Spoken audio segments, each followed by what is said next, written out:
Hey everyone, it's great to be back with you all again. So at long last, the English version of Final Fantasy XV Dawn of the Future has finally reached the US, and I was very excited to get my hands on it. Just to give a quick background on my experience with Final Fantasy XV itself, as it's been a pretty good number of years now since it first came out, I enjoyed my experience with the game a lot, particularly the relationships between Noctis and his three companions, Gladio, Prompto, and Ignis. The gameplay was also a pretty nice mix of action and RPG elements, minus the slight randomness of summon spell activations. Let me control my summons, come on. I also enjoyed the parts of the story we were given, but was among the many who felt like the game was incomplete.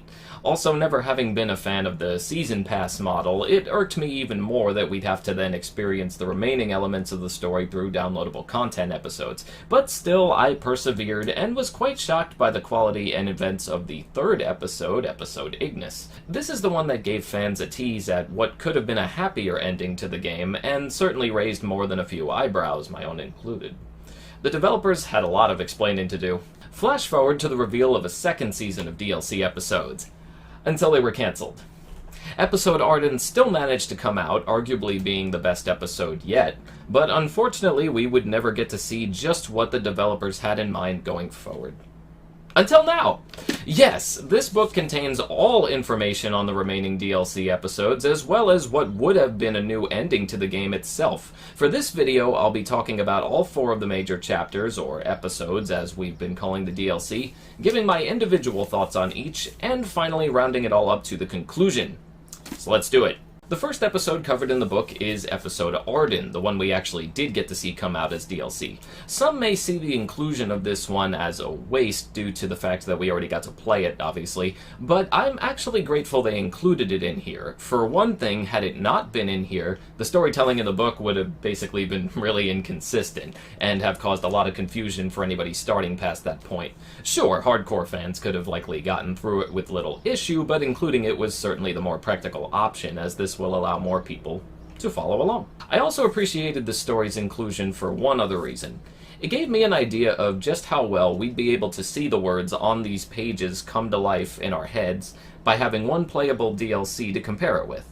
It allowed us to see just how much detail we would have likely gotten to witness on top of what we'd imagine was going on in the characters' heads. I'm also a sucker for good inner dialogue, so getting to look inside the mind of Arden was definitely a treat. For those who did play it, this episode was every bit as heart-wrenching as you remember, complete with Arden being betrayed by his brother Somnus, Era, Arden's love, being killed when trying to save him from Somnus, and the gods for not coming to Arden's aid, and everything else involving his plot for revenge many years later.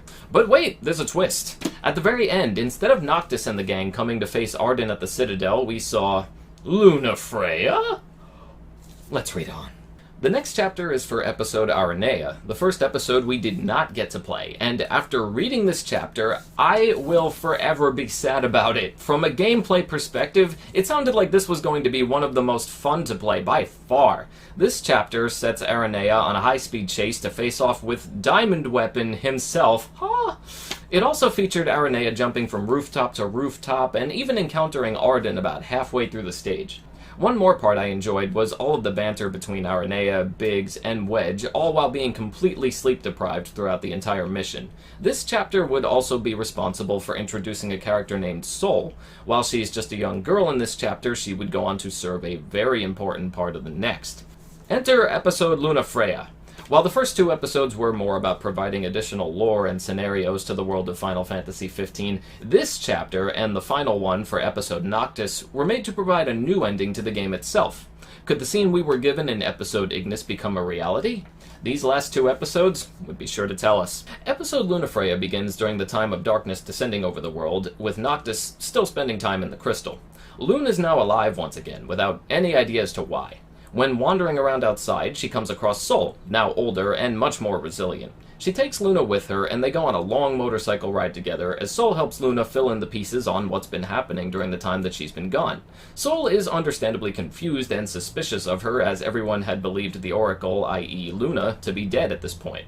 Although the story beats in this chapter are clearly important, I'd be lying if I said some parts of this don't drag on a bit as well. It was great getting all of Luna's inner thoughts, but the amount of time she and Sol spent just going from point A to point B felt a bit stretched out to me from time to time. But the main events of this story were very interesting. Luna finds out that Noctis is alive through Umbra, that lovable doggy, after he delivers a letter to her saying so. She is unfortunately not able to send one back to him for the time being, and starts to think about Gentiana once again. Throughout her journey with Sol, Luna gets some newer, blacker clothes to replace her torn-up dress, and we see a long dynamic between the two of them, with Luna describing everything she remembers up to that point, and her devotion to the gods. Sol continually questions her about those motives due to things like the darkness and destruction now currently taking over the world. Luna also continues to use her ability to absorb the demons. While it appears to be making her stronger, it also begins to take a toll on her body, leaving markings all across it. During this time, she also hears from Bahamut, one of the 6 gods, explaining that she was brought back to life in order to help Noctis fulfill his role as king. Noctis was supposed to be able to do this on his own, as we witnessed him do in the main game before, but Bahamut tells us that Arden has extended his power far beyond the range of what the Ring of Lucii was capable of stopping. This caused plans to change, and for Luna to return in order to help Noctis achieve this victory. Luna also learns for the first time that Noctis is supposed to die while fulfilling his goal, making her grow more reluctant in helping the gods. After all of this, Sol gets a call from Aranea, who Sol now refers to as her mother. She, Biggs, and Wedge are now stuck in a ruin that they were exploring, while being attacked by Sapphire Weapon this time. Those 3 just cannot catch a break, can they? Luna decides to help Sol, not because it's her calling, as she so eloquently states, but because she wants to. After going in through an alternate entrance, which Luna remembers from her years training in the same temple the group is currently trapped in the temple she finds a statue of Hera. Yes, that Hera. Arden's one true love, Hera. Hera communicates with Luna and explains that her ability is the same one that Arden once had, and can be used to drain the demons of their Star Scourge, as they once called it, and even asks her to save Arden in the process. We also find out that Gentiana was in fact Shiva this entire time. She also explains that after all this time, our impression of the history of the gods was not quite what we thought. Yes, this is when we start getting into retcon-ish territory, but here we go. So now we're being told that while Ifrit tried to destroy all of mankind, Bahamut tried to kill all of the other gods and destroy Eos as well. The other gods fought back to defend the planet and then went into a slumber afterward. Bahamut. So Luna comes in and defeats Sapphire Weapon, using her Darkness Gathering ability once more. She then runs into Aranea, who was turned into a demon herself, and proceeds to cure her too. Unfortunately, this all but turns Lunafreya into a demon herself, and Aranea steps in to attack her while fearing for their lives. Luna's then taken to Lestalem, or at least what's left of it, where Ignis goes on to confirm that Luna's body had vanished after her death, and so that she may have in fact survived. During all of this, Lunafreya has one final dream, where Gentiana warns her about Bahamut's evil scheme. Yes, he's planning to take all of the darkness and use it to perform his Terraflare attack, and destroy all of Eos! But stopping him won't be so simple, as it seems that in order to finish him off, someone would have to defeat him in both the mortal realm and the realm known as the Beyond. Before Gentiana can say any more, Bahamut notices their conversation and puts a stop to it, finally waking up Lunafreya. After this, Luna breaks out of containment, and Aranea helps her to get to the Citadel after writing one more letter to Noctis. From here, we re-enter the scene from the end of episode Arden, and the chapter comes to an end. So now you can see some hints being laid around about what was to come. Enter episode Noctis, the final DLC episode. This one begins with Noctis still inside of the crystal. During this time, he learns all about the history of the land, including Arden and Somnus' betrayal. He also learns of all of the sacrifices that Lunafreya made in order to save him, which he felt that he had taken for granted. I did find it funny that he even went as far as to point out how he was having fun and basically road tripping with his party during all of this, as I lost count of how many memes I saw making that exact same point, so good on you, Noctis! Also, if you were among the fans who felt that we had missed out on not getting Final Fantasy Versus 13, the previously cancelled project involving these same characters, you may be surprised by some of the topics covered in this dream sequence, as it literally describes part of the Versus 13 trailer exactly as it was shown to us many years ago. On another hand, maybe it'll just make you more upset to hear that, since that would mean Versus 13 was kinda cancelled again. Yikes. Well, at least we still got Verum Rex, right? Right? Anyway, Noctis wakes up and meets up with Umbra, who delivers Luna's letter to him. He also meets Sol and learns all about what happened during his 10-year absence. Between learning about Luna being alive with her goal to now go confront Arden, as well as having his own mission in question, he rushes to the Citadel to try and save Luna, where we cut back to her and Arden. Arden has no intention of cooperating with Luna, even though she goads him by pointing out that it was Era herself who asked her to go to help him. This sets Arden off, and he shows an angry side that we had certainly never seen before now. He summons Ifrit, which Luna ends up successfully curing of the Star Scourge. Unfortunately, this puts Luna in even worse shape, all before Noctis finally enters the scene once again. This is when Bahamut appears, takes control of Luna, and all hell basically breaks loose for the final battles ahead. It becomes one huge spectacle, with all of the other gods coming to the aid of Noctis in order to stop Bahamut from unleashing Terraflare. Luna's plan was to have the other gods stop the blunt of the attack and hopefully tire Bahamut into hibernation. Noctis fights with Arden one last time before Arden decides to go along with everyone's plan and fights Bahamut in the Beyond Realm while using the Ring of Lucii, a situation even he found to be most ironic. It certainly felt like a nice little twist to see him on a throne after all. I will say this chapter actually did a brilliant job of describing the final fights, as I could easily picture all of the motions you would have to go through in order to win them, especially with Bahamut. Between Shiva firing ice crystals for Noctis to warp strike with, all the way down to the actual strikes at Bahamut's mask, you could easily picture the whole fight in your head, and it made me regret not getting to actually play this segment even more. I will say this, though. Square Enix has had something of a pattern going on with their storytelling lately, which you may have noticed. This is yet another story now going in the direction of defy fate, defy destiny that we've come to see in recent games. Don't get me wrong, it happens to work a little better in this scenario than some other recent projects in my opinion, but I'm definitely getting some serious deja vu as I think more about this. It's also hard not to feel like they went through some major hurdles to give everyone a happier ending to the game this time around. And to be honest, I'm not entirely against that. I think a lot of us were kind of hoping after that sliver of hope they gave us in episode Ignis. It's just the way they tried to get us there that felt a little over the top in places.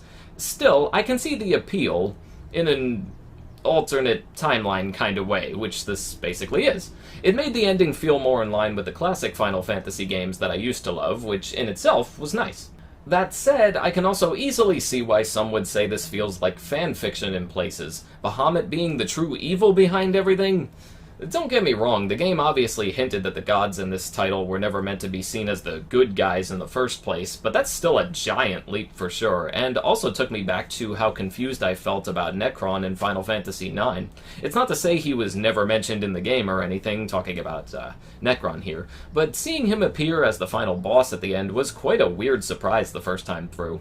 This book's ending also changes a lot of the themes that actually made Final Fantasy XV what it was in the first place. Your love or hate of these stories will likely depend on how you felt about Final Fantasy XV, its original themes, and original ending in the first place.